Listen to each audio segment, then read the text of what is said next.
Hey everybody, a very good afternoon. Hello and welcome to our daily current affairs video where we bring you the latest news from all around the world. Here are the top stories for today that we have brought up for you guys to help you in your daily preparation of competitive exams.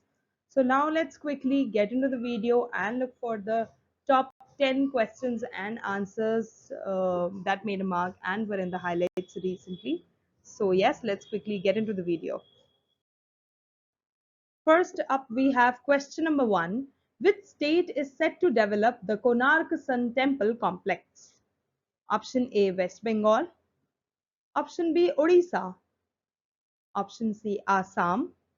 Or is it the option D, that is Chhattisgarh? So the correct answer is option B, that is Odisha.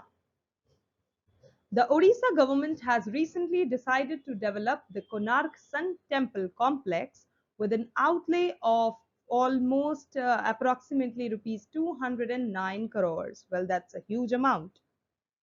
It will be developed as a part of the Konark Heritage Area Development Plan, that is KHADP in short, under the Integrated Development of Heritage and Monuments and Tourist Destination Scheme. So under these two particular part of the development plan, the first is Integrated Development of Heritage and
next we have question number 3. Global Polio Eradication Initiative, also known as GPEI in short, was founded in which of the following year? Option A, 1988. Option B, 1998. Option C, 2008. Or is it the option D, that is 2018? So the correct answer is option A, 1988. The Global Polio Eradication Initiative, that is GPEI, is the largest public health initiative in history by now. It was founded in the year 1988 and recently Cameroon, Chad and Niger, they have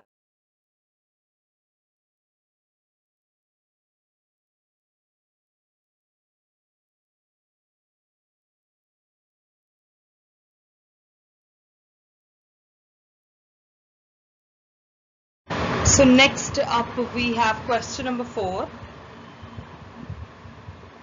Northeast India's first Vande Bharat Express travels from Assam to which of the following state or union territory? Option A, West Bengal. Option B, Odisha. Option C, Arunachal Pradesh, or is it option D, Uttarakhand? So the correct answer is option A, West Bengal. Prime Minister Narendra Modi recently inaugurated the first Vande Bharat Express in Northeast India also. It will travel from Assam's Guwahati to West Bengal's New Jalpaiguri.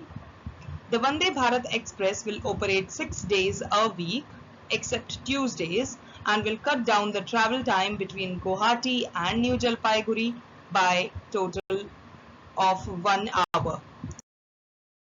Next, we have question number 5. What is Gomphonema rajaguruir, which was discovered recently? So the name is Gomphonema rajaguruir, which was discovered recently. Option A, algae. Option B, bacteria. Option C, fungi, or is it option D, virus? So the correct answer is option A, algae. Gomphonema rajaguruir is a newly discovered species of oxygen-supplying algae. It is named after a veteran geoarchaeologist, the late Professor S.N. Rajaguru. Gomphonema rajaguruir is a freshwater diatom species. The finding is unique because it shows the characteristics of two genus, that is Gomphonema and Gomphonais.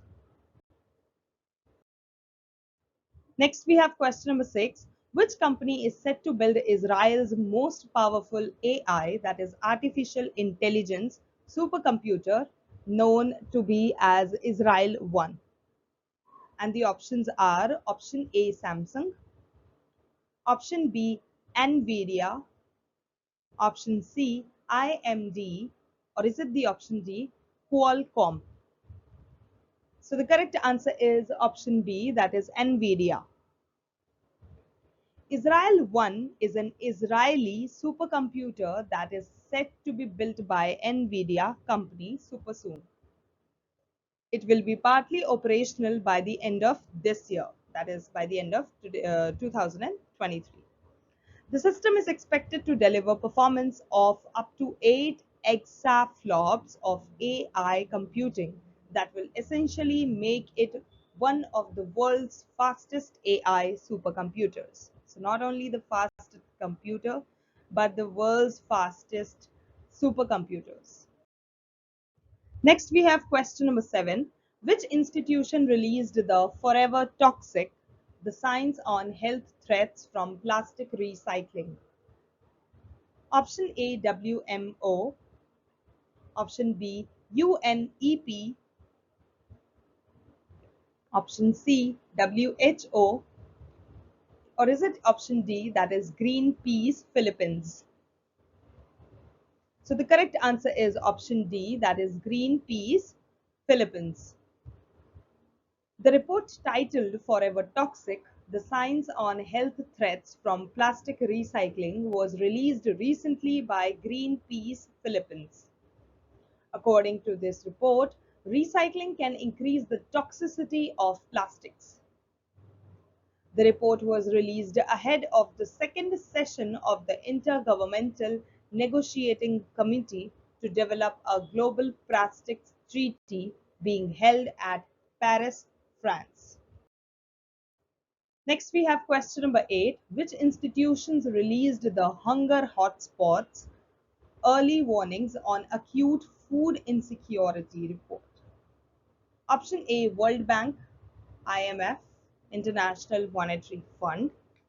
Second is IMF and WEF. Next is FAO and WFP.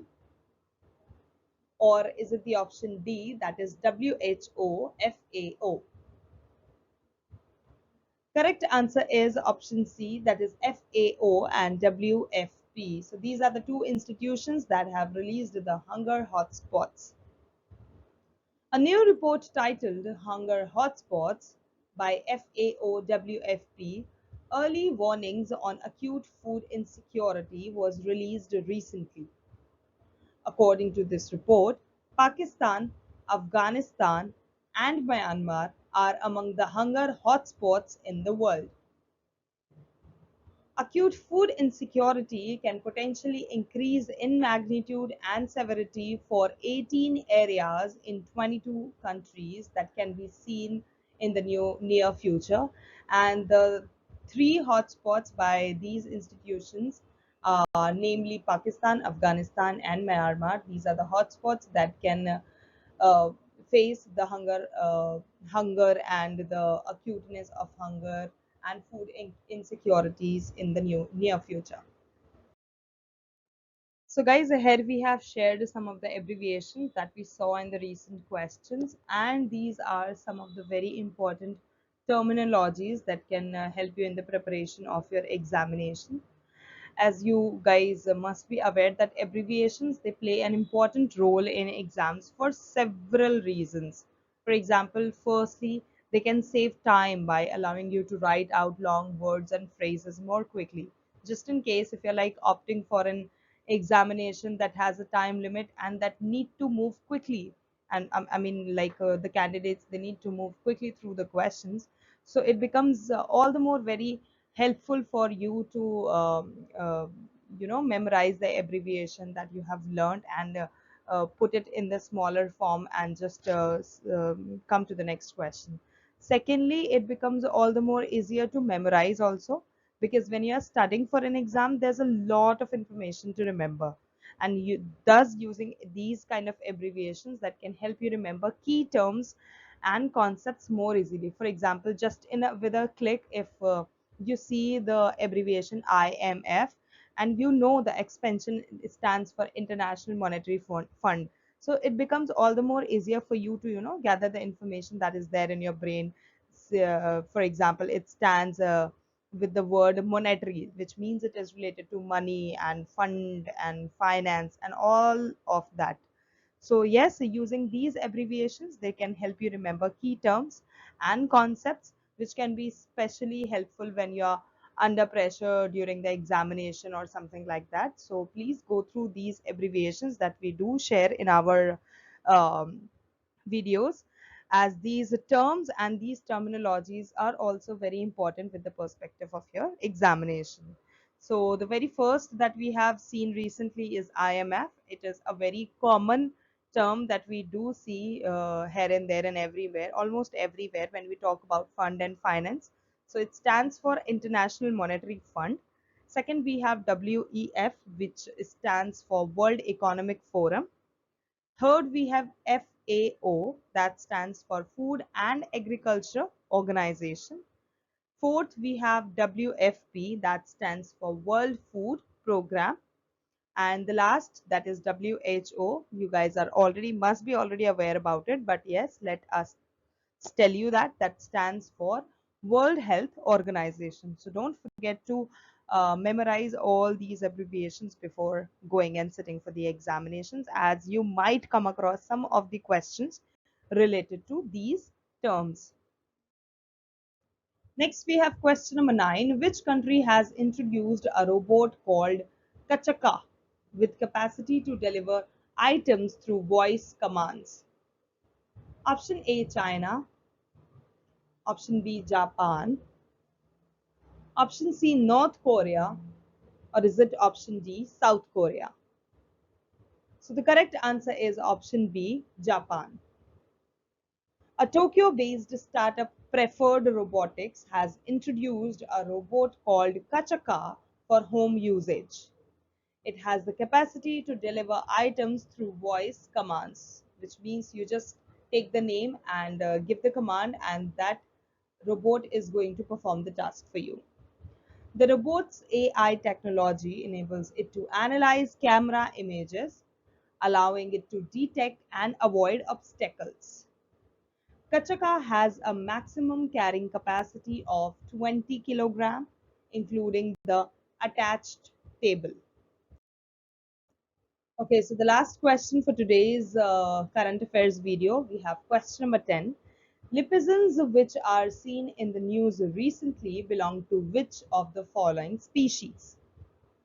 Where options are option A, horse, option B, dog, option C, poultry, or option D, cat. So option C, poultry, and option D, cat. So the correct answer is option A, that is horse. The Lipizzans are the horses that are descendants of long stallion lines crossing Spanish, Arabic, and Berber horses. Lipizzans are famous for their airs above the ground, classical dressage jumps. The traditions of Lipizzan breeding was recently included in UNESCO's Intangible Cultural Heritage list. The name derives from Lipica, where the horses are found in Slovenia. Okay guys, so those were the very important questions for today's current affairs video. And yes, I hope you like the video and I hope you find them useful. So don't forget to like, share and subscribe to our channel Info Island.